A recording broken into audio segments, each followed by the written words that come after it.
And I watched it happen 3 times this weekend where teams with 30 fewer points in the regular year had the one game, the one moment. Us on the line from the airport, the play-by-play man, Mike Watts. You were there for history as Detroit City FC pulls off one of the all-time shockers in USL playoff history.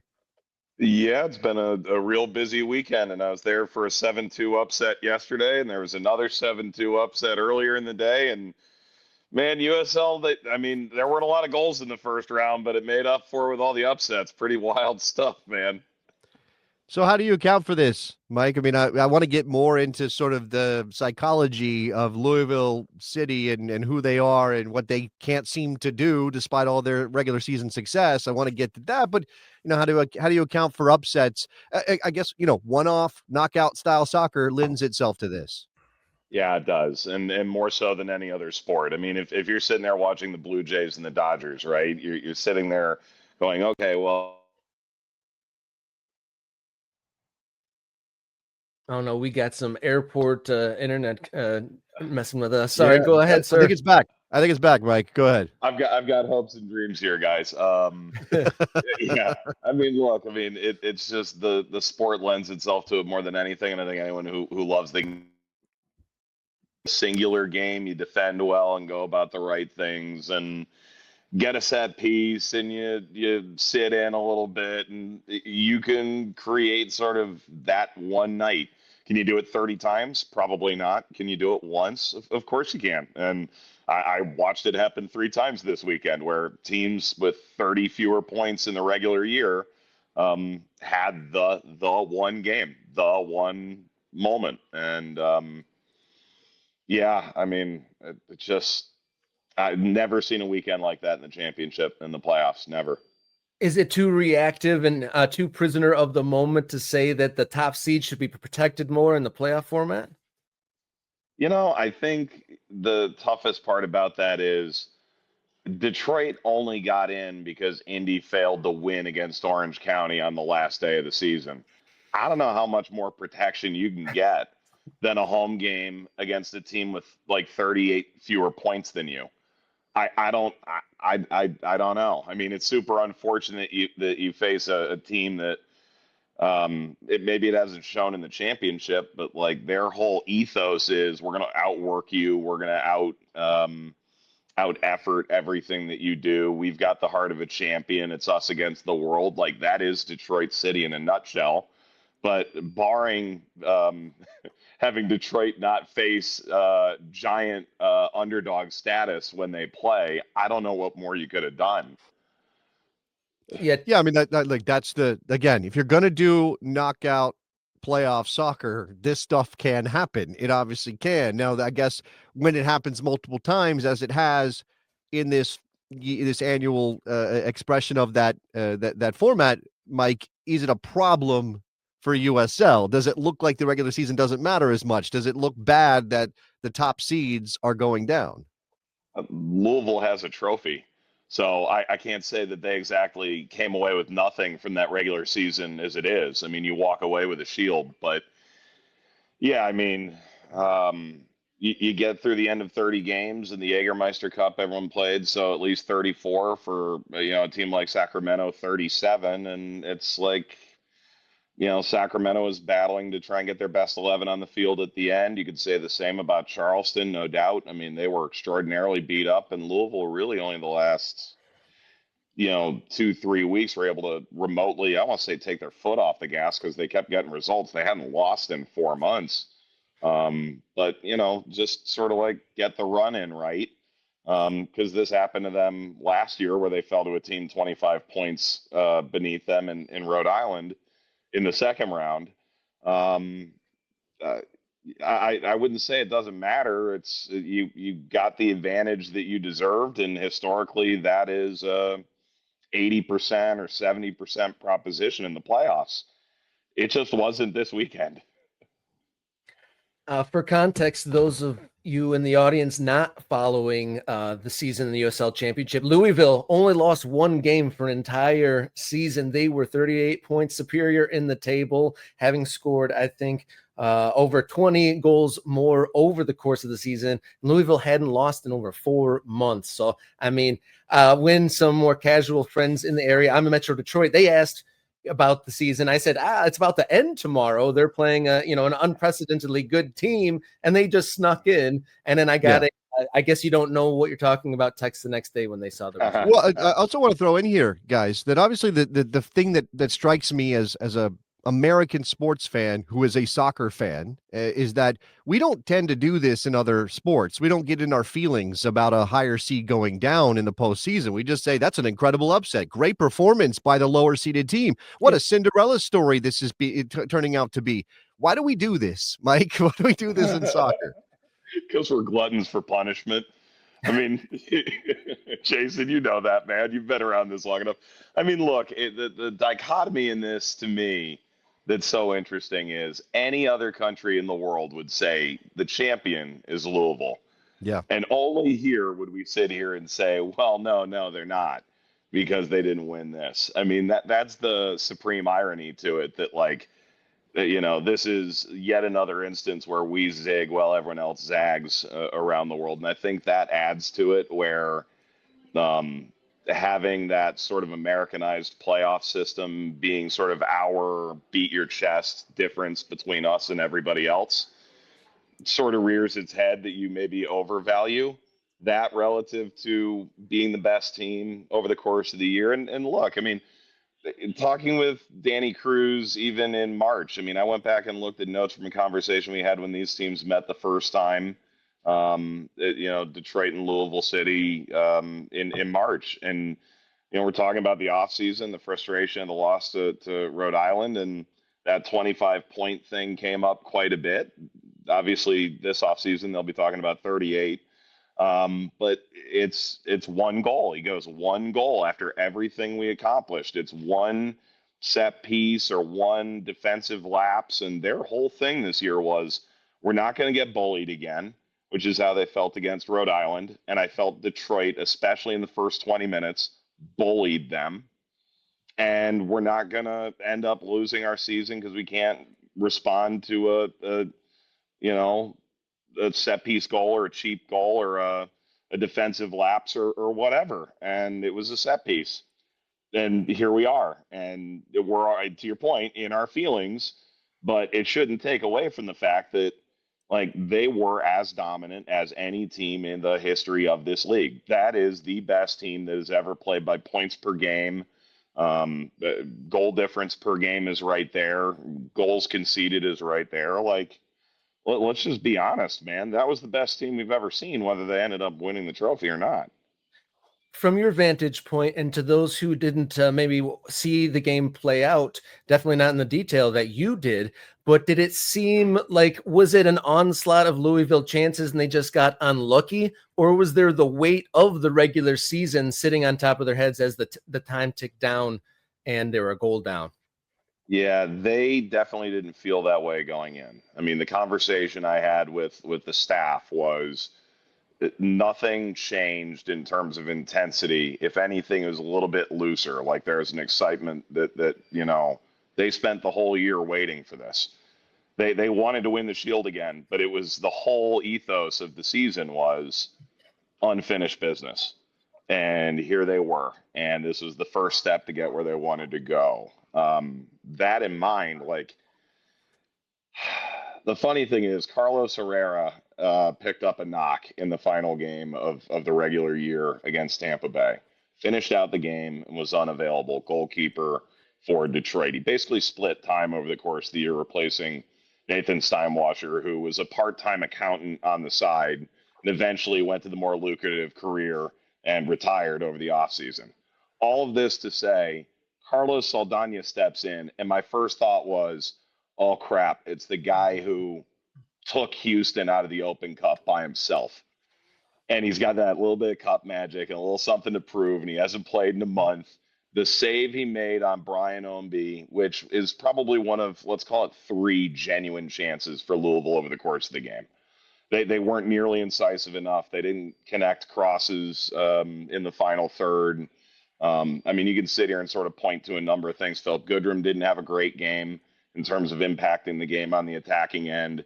But the save he made, Saldana, on Brian Ownby, is on the Mount Rushmore, if not the best save that I've ever seen in the championship. And I've called 522 of those games.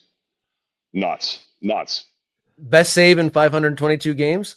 Is that what you said? For me, yeah. That's the best I've ever seen. It's big praise.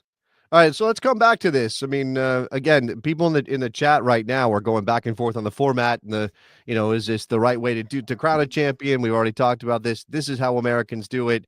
I do like the idea from Sluggo of crowning the regular season champion and then having a postseason cup tournament with everybody involved.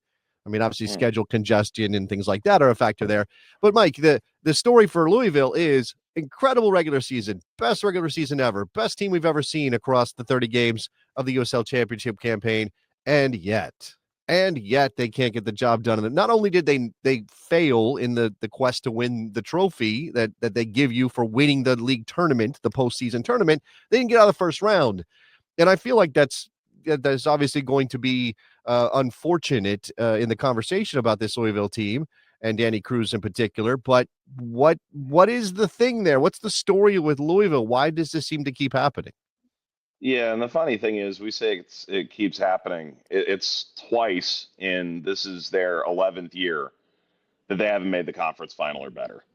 That's a good point. That's a good point. So I think we kind of sit here and we go, man, the first one you're shocked, right? But Rhode Island was the only team that beat them in Louisville in the regular season last year, and they beat them in the play. They were the bogey team.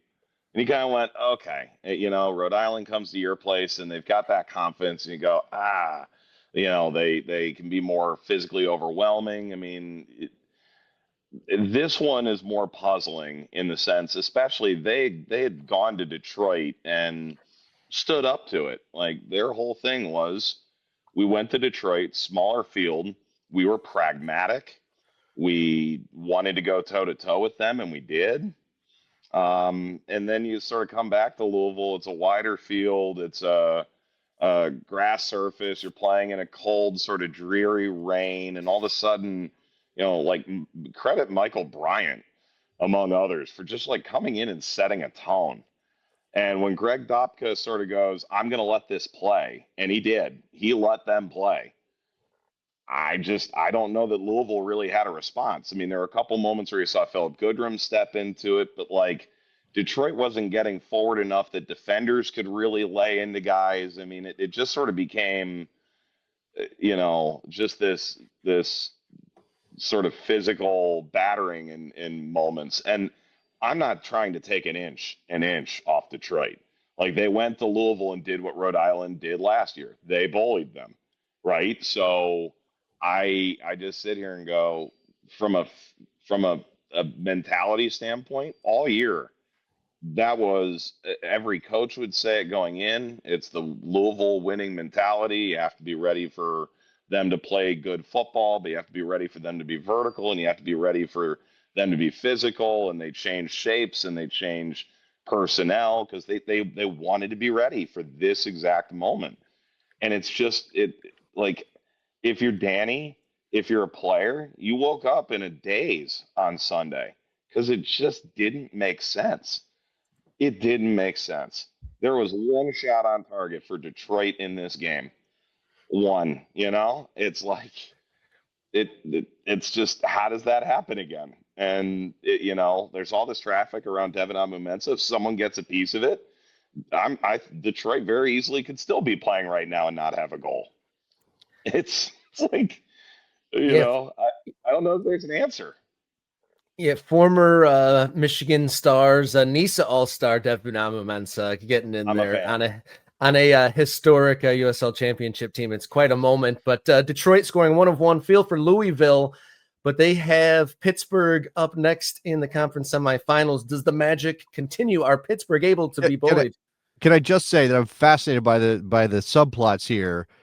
Sporting director Trevor James leaves the Detroit City in the middle of the season. Lots of controversy, discussion around that. And Bob Lilly's still suspended, we don't know what's going on there, Mike. No, we don't. If you were waiting for me to break news on this, you are sorely mistaken, Jason. Yeah, I mean, look, from what I've seen in Pittsburgh over the last month, I mean, the principles haven't changed, the players haven't changed. I mean, to me, it feels a little bit looser in how they've gone about it. But like, the funny thing about Bob Lilly, everyone goes, "Oh, I mean, Lilly ball," and I get it. Trust me, I've called enough of these that I get it. I mean, 0-0, 1-1-0, I get it. However, they do have some moments on the attacking end where they can start to rotate a little bit, and they get their wing backs flying, and all of a sudden, you go, "Oh, this stodgy, disciplined, organized five back can actually come to life." And I think it's probably done that a little bit more often over the course of the last month. But like the identity of good luck coming to Highmark and scoring a goal on us still exists. That is, I think, definitionally a rock fight. I think that's literally what you put as a picture in the dictionary of a rock fight in the next round. So it's going to be a goal one way or the other, most likely. I don't know who's going to score that goal. That's kind of the fun part of it. It's getting like blood from a stone there, getting a goal from Pittsburgh and Detroit City FC. On the other end of the spectrum, out of the teams remaining, who looks the best? Oh, man, that answer has changed substantially over the course of the last 3 days. Because I would have told you top 5 would have included Louisville, Charleston, even with their injuries, Hartford, and Sacramento. And they're all gone. And that is just nutso. New Mexico, I think, has looked really good over the course of the back half of the season, especially as they've sort of figured things out with Dennis. And look, all of a sudden, you're sitting there going, if you get past Tulsa, or Tulsa stumbles before you get there, you're in line to host a final now. And no one saw that coming. Tulsa is very much like they're never going to beat themselves. They always seem to find a way to create something. It's a lot of sort of small ball scratching things across. It may be the wrong narrative. It a little more vertical than I'm giving it credit for. But, you've got one of the better goal scorers in the league this year in Calhara. So I'd say those two stand out. Rhode Island caught a decent run of form, but not against great teams in the lead up. So I sort of always wavered on where they were at. And then underratedly, Phoenix.